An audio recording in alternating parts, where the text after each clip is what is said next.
Welcome all. എല്ലാ കൂട്ടുകാർക്കും miss Anisha YouTube ചാനലിലേക്ക് സ്വാഗതം. നമ്മൾ ഇന്ന് ഡിസ്കസ് ചെയ്യാൻ പോകുന്നത് നിങ്ങളുടെ ബേസിക് സയൻസിലെ ഫസ്റ്റ് ചാപ്റ്ററാണ്. എന്താണ് ചാപ്റ്ററിൻ്റെ പേര്? Know the plant world closely, സസ്യലോകത്തെ അടുത്തറിയാം. ഈ ചാപ്റ്ററിൽ ആദ്യം നമുക്ക് പറയാനുള്ളത് different parts of a plant, അതായത് ഒരു സസ്യത്തിൻ്റെ വിവിധ ഭാഗങ്ങൾ ഏതൊക്കെയാണ്. നിങ്ങൾക്ക് എല്ലാവർക്കും അറിയുന്നതാണല്ലേ ഏതൊക്കെയാണ് വിവിധ ഭാഗങ്ങൾ?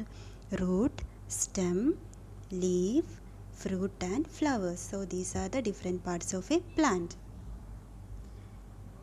ചില പ്ലാന്റ്സിൻ്റെ ചില ഭാഗങ്ങൾ നമുക്ക് എഡിബിളാണ്, അതായത് നമുക്ക് ഫുഡായിട്ട് യൂസ് ചെയ്യാനായിട്ട് പറ്റും. എഡിബിളായിട്ടുള്ള റൂട്ട് ഉണ്ട്, stem, leaf, flowers and fruit. അതേതൊക്കെയാണെന്ന് നമുക്കൊന്ന് നോക്കാം. Root: carrot, ginger, turmeric and beetroot. Stem: sugar cane, potato, celery, asparagus. ഇവിടെ പൊട്ടാറ്റോ നമ്മൾ ചിന്തിക്കുന്നത് എന്താ? അത് മണ്ണിനടിയിലാണ് കാണുന്നത്, സോ അതൊരു റൂട്ടാണെന്ന്.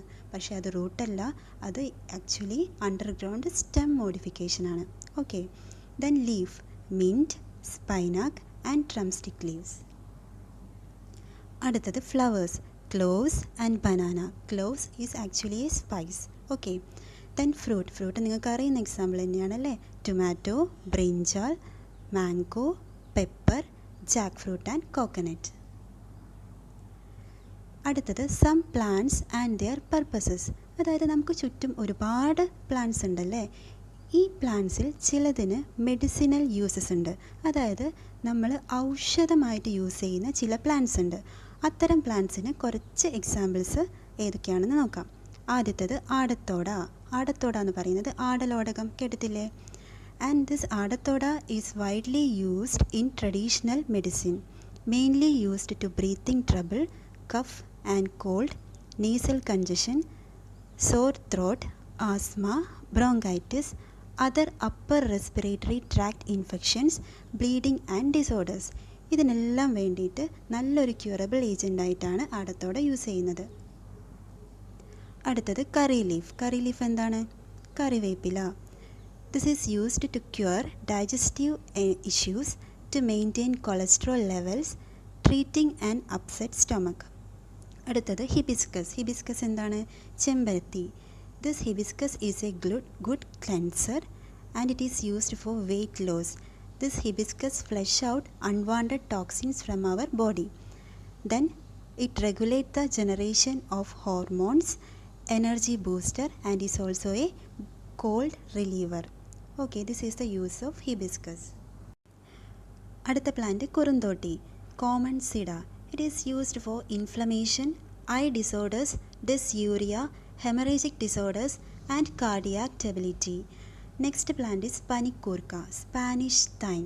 It is used for fever, cough, common cold and this പനിക്കൂർക്ക is a good insect repellent. Next plant is neem. Neem is a strong antioxidant and have antimicrobial effect. It is commonly used as pest repellent and is used in hair and skin care products. Next plant is touch me not. Touch me not എന്താണ്? തൊട്ടാവാടി. തൊട്ടാവാടി എന്തിനൊക്കെയാണ് നമ്മൾ use ചെയ്യുന്നത്? Itching, joint pain and for healing minor wounds. ഇത്രയുമാണ്. ഞാനിവിടെ 7 പ്ലാന്റ്സിൻ്റെ കാര്യം മാത്രമേ പറഞ്ഞിട്ടുള്ളൂ, 7 എണ്ണമല്ല. ഒരുപാട് ഔഷധ ഗുണമുള്ള സസ്യങ്ങൾക്ക് നമുക്ക് ചുറ്റുമുണ്ട്. അപ്പോൾ നിങ്ങൾ അതൊന്ന് കണ്ടുപിടിക്കാം. Next is photosynthesis. ഈ ചാപ്റ്ററിലെ ഏറ്റവും പ്രധാനപ്പെട്ട ഒരു ഭാഗമാണ് ഫോട്ടോസിന്തസിസ് അല്ലെങ്കിൽ പ്രകാശ സംശ്ലേഷണം. എന്താണ് photosynthesis?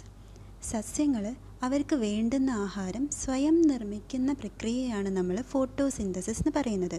So photosynthesis is the process in which green plants prepare their own food. ഇനി നമുക്ക് ഫോട്ടോസിന്തസിസ് ഒന്ന് ഡീറ്റെയിൽ ആയിട്ട് നോക്കാം. Plants absorb water through their roots. This water contains various minerals. സസ്യങ്ങൾ വേരുകളുടെ സഹായത്തോടെ മണ്ണിൽ നിന്ന് ജലവും ലവണങ്ങളും, അതായത് വാട്ടറും മിനറൽസും അബ്സോർബ് ചെയ്തെടുക്കുന്നു.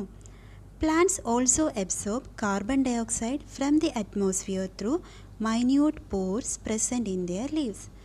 സോ റൂട്ട് വാട്ടറും മിനറൽസും അബ്സോർബ് ചെയ്യുന്നത് പോലെ പ്ലാന്റിൻ്റെ ലീവ്സ് അറ്റ്മോസ്ഫിയറിലുള്ള കാർബൺ ഡയോക്സൈഡിനെയും അബ്സോർബ് ചെയ്തെടുക്കുന്നുണ്ട്. എങ്ങനെ? പ്ലാന്റ്സിൻ്റെ ലീവ്സിൽ മൈന്യൂട്ട് പോർസ് ഉണ്ട്. ഈ പോർസ് വഴിയാണ് മൈന്യൂട്ട് പോർസ് എന്ന് പറഞ്ഞ കുഞ്ഞു കുഞ്ഞു സുഷിരങ്ങളുണ്ട്.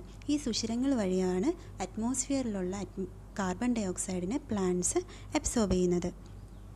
All these are done for preparing food.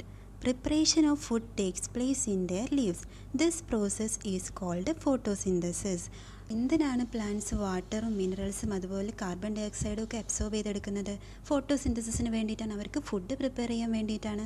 എവിടെ വെച്ചിട്ടായിരിക്കും പ്ലാന്റ്സ് ഫുഡ് പ്രിപ്പയർ ചെയ്യുക? ഓക്കെ, നമ്മൾ എവിടെ വെച്ചിട്ടാണ് ഫുഡ് പ്രിപ്പയർ ചെയ്യുന്നത്? കിച്ചണിൽ വെച്ചിട്ടാണല്ലേ. അതുപോലെ പ്ലാന്റ്സിൻ്റെ കിച്ചൺ എന്ന് പറയുന്നത് അവരുടെ ലീവ്സ് ആണ്. So photosynthesis takes place in leaves. ഇനി ഇത്ര കാര്യങ്ങൾ മതിയോ ഫോട്ടോസിന്തസിസിന്? നമുക്ക് നോക്കാം. Sunlight and pigment present in leaves called chlorophyll are essential for photosynthesis. സൺലൈറ്റും ക്ലോറോഫില്ലും കൂടെ വേണം ഫോട്ടോസിന്തസിസിന് വേണ്ടിയിട്ട്. ക്ലോറോഫിൽ എന്ന് പറയുന്നത് ഒന്നുമില്ല, ലീവ്സിൽ കാണുന്ന പിഗ്മെൻ്റാണ് ക്ലോറോഫിൽ. ഈ ക്ലോറോഫിൽ ഉള്ളത് കാരണമാണ് എല്ലാ ലീവ്സും ഗ്രീൻ കളറിലിരിക്കുന്നത്. Okay, the product of photosynthesis is glucose. Oxygen is also formed along with this and it is released during day time. So ഫോട്ടോസിന്തസിസിൻ്റെ പ്രൊഡക്റ്റ് എന്ന് പറയുന്നത് ഗ്ലൂക്കോസ് ആണ്. ഗ്ലൂക്കോസിൻ്റെ കൂടെ തന്നെ ഓക്സിജനും ഉണ്ടാവുന്നുണ്ട്. ഈ ഓക്സിജൻ അറ്റ്മോസ്ഫിയറിലേക്ക് റിലീസ് ചെയ്യുന്നു. The glucose formed through photosynthesis is later converted into starch. ഇങ്ങനെ ഫോട്ടോസിന്തസിസിൻ്റെ പ്രൊഡക്റ്റായിട്ട് കിട്ടുന്ന ഗ്ലൂക്കോസ് പ്ലാന്റ്സ് സ്റ്റാർച്ചായി കൺവേർട്ട് ചെയ്ത് അതിൻ്റെ പ്ലാന്റ് ബോഡിയിൽ എവിടെയെങ്കിലും സ്റ്റോർ ചെയ്ത് വെക്കുന്നു. ഇത്രയുമാണ് photosynthesis. Plants prepare their own food and are hence known as autotrophs. Plants അവർക്ക് വേണ്ടുന്ന ഫുഡ് സ്വയം ഉണ്ടാക്കുകയാണല്ലേ ചെയ്യുന്നത്. അതുകൊണ്ട് ഗ്രീൻ പ്ലാന്റ്സിനെ നമ്മൾ ഓട്ടോട്രോഫ്സ് എന്നാണ് പറയുന്നത്. ഓക്കെ,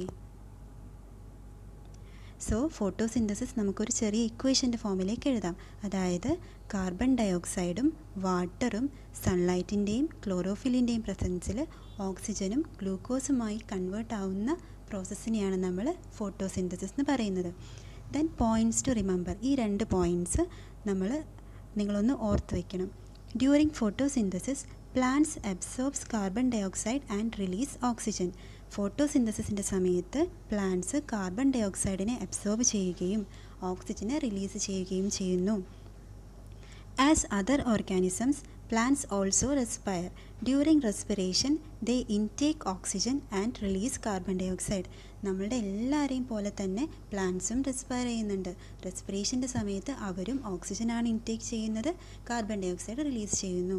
സോ നിങ്ങൾ ഓർത്ത് വയ്ക്കുക, ഫോട്ടോസിന്തസിസിൻ്റെ സമയത്ത് കാർബൺ ഡൈ ഓക്സൈഡ് അബ്സോർബ് ചെയ്യുകയും ഓക്സിജൻ റിലീസ് ചെയ്യുകയും ചെയ്യുന്നു.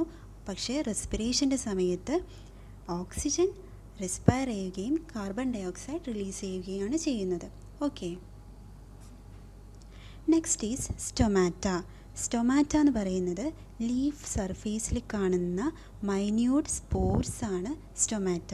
Okay, photosynthesis takes place through small pores in the leaves. These pores are called stomata. They also release water from plants to atmosphere. Okay, ഫോട്ടോസിന്തസിസിൻ്റെ സമയത്ത് ഗ്യാഷ്യസ് എക്സ്ചേഞ്ച് നടക്കുന്നത്, അതായത് carbon dye oxide ലീഫിനുള്ളിലേക്ക് വരുന്നതും oxygen പ്ലാന്റിന് പുറത്തേക്ക് പോകുന്നതും ഈ സ്റ്റൊമാറ്റൽ പോർസ് വഴിയാണ്. അതുപോലെ തന്നെ വാട്ടർ, പ്ലാന്റ്സിൽ നിന്ന് വാട്ടർ പുറത്തേക്ക് പോകുന്നതും അറ്റ്മോസ്ഫിയറിലേക്ക് പോകുന്നതും ഈ മൈന്യൂട്ട് പോർസ് വഴിയാണ്. Stomata are present on stems and other parts of plants. ലീഫിൽ കാണുന്ന പോലെ തന്നെ ചില പ്ലാന്റ്സിൻ്റെ സ്റ്റെംസിലും അതർ പാർട്സിലും വേരിയസ് പാർട്സിലും സ്റ്റൊമാറ്റ കാണുന്നുണ്ട്. Okay, next is phyllotaxy. What is phyllotaxy? Phyllotaxy is the arrangement of leaves on a plant stem. ഒരു പ്ലാന്റ് സ്റ്റെമ്മിൽ ലീഫിൻ്റെ അറേഞ്ച്മെൻറ്റിനെയാണ് നമ്മൾ ഫില്ലോടാക്സി എന്ന് പറയുന്നത്. The basic arrangement of leaves are opposite, alternate and whorled. Basically 3 type arrangement അല്ലെങ്കിൽ 3 type phyllotaxy ആണുള്ളത്: opposite, alternate and world. ഈ പിക്ചർ നോക്കിക്കേ, ആദ്യത്തേതാണ് ഓപ്പോസിറ്റ് ഫില്ലോടാക്സി. ഇവിടെ ലീവ്സ് ഓപ്പോസിറ്റ് ആയിട്ടാണല്ലേ അറേഞ്ച് ചെയ്തിട്ടുള്ളത്. അതായത് ഒരു നോഡിൽ നിന്ന് 2 ലീവ്സ് അറേഞ്ച് ചെയ്തിട്ടുണ്ട്, അത് ഓപ്പോസിറ്റ് ആയിട്ടാണ് അറേഞ്ച് ചെയ്തിരിക്കുന്നത്. ഇതിനെയാണ് ഓപ്പോസിറ്റ് ഫില്ലോടാക്സി എന്ന് പറയുന്നത്. Next is alternate phyllotaxy. ഇവിടെ ഒരു നോഡിൽ നിന്ന് ഒരു ലീഫ് മാത്രമേ അറേഞ്ച് ചെയ്തിട്ടുള്ളൂ, അത് ആൾട്ടർനേറ്റ് ആയിട്ടാണ് അറേഞ്ച് ചെയ്തിരിക്കുന്നത്. So it is named as alternate phyllotaxy. Last one is world phyllotaxy. ഈ പിക്ചർ കണ്ടാൽ തന്നെ അറിയാം അല്ലേ? അതാ ഒരു നോഡിൽ നിന്ന് 2ൽ കൂടുതൽ ലീവ്സ് അറേസ് ചെയ്തിട്ടുണ്ട്. അതൊരു നോഡിന് ചുറ്റും ആയിട്ടാണല്ലേ അറേസ് ചെയ്തിട്ടുള്ളത്. അതിനെയാണ് വേൾഡ് ഫില്ലോടാക്സി, അതായത് ഒരു വേൾഡ് പോലെയാണ് അറേഞ്ച് ചെയ്തിട്ടുള്ളത്. So this is all about phyllotaxy. Okay, ഈ ചാപ്റ്ററിൻ്റെ ബാക്കി ഭാഗം നമുക്ക് അടുത്ത വീഡിയോയിൽ ഡിസ്കസ് ചെയ്യാം. നിങ്ങൾക്ക് എന്ത് ഡൗട്ട് ഉണ്ടെങ്കിലും എന്ത് സജഷൻസ് ഉണ്ടെങ്കിലും കമൻറ്റ് ബോക്സിൽ പറയുക. വീഡിയോ ഇഷ്ടപ്പെട്ടിട്ടുണ്ടെങ്കിൽ ലൈക്ക് ചെയ്യുക, ഷെയർ ചെയ്യുക, സബ്സ്ക്രൈബ് ചെയ്യുക. Thank you.